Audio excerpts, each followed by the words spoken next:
Love-inspired suspense and HarlequinAudio present Mountain Country K-9 Unit Books 1-3, featuring Baby Protection Mission by Laura Scott, performed by Jennifer Jill Araya, and Her Duty-Bound Defender by Sherry Stover, performed by Patricia Santamasso, and Chasing Justice by Valerie Hansen, performed by Rachel Warren Allen.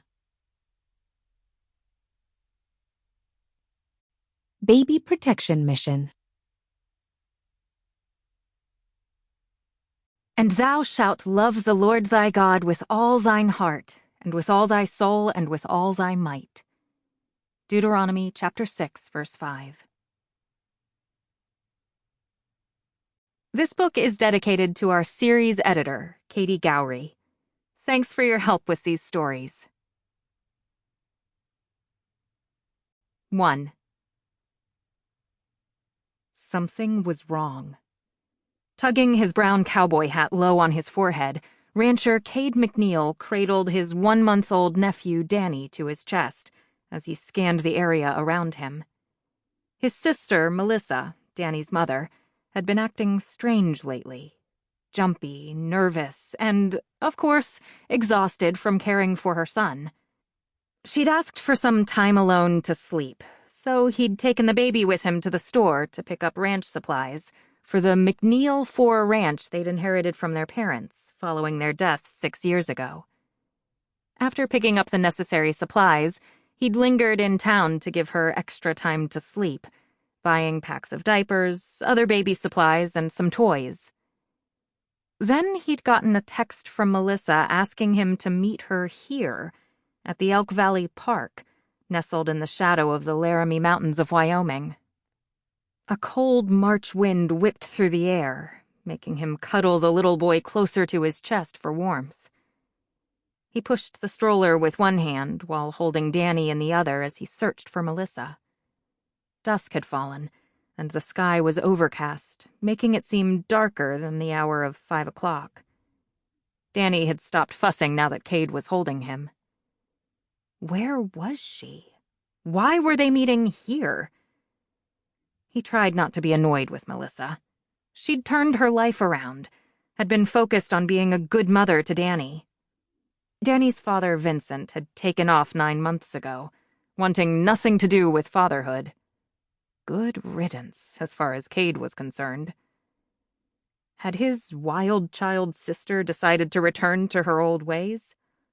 Instead of resting, had she gone out to meet with someone? A guy? At 22 years old, she was 12 years his junior, and he could understand her wanting some sort of social life. Yet she also needed to be responsible for her son. He didn't mind helping and supporting her, but she needed to do her part, too.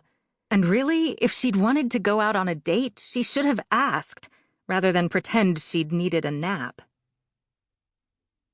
As his irritation grew, a figure near the far end of the parking lot caught his eye.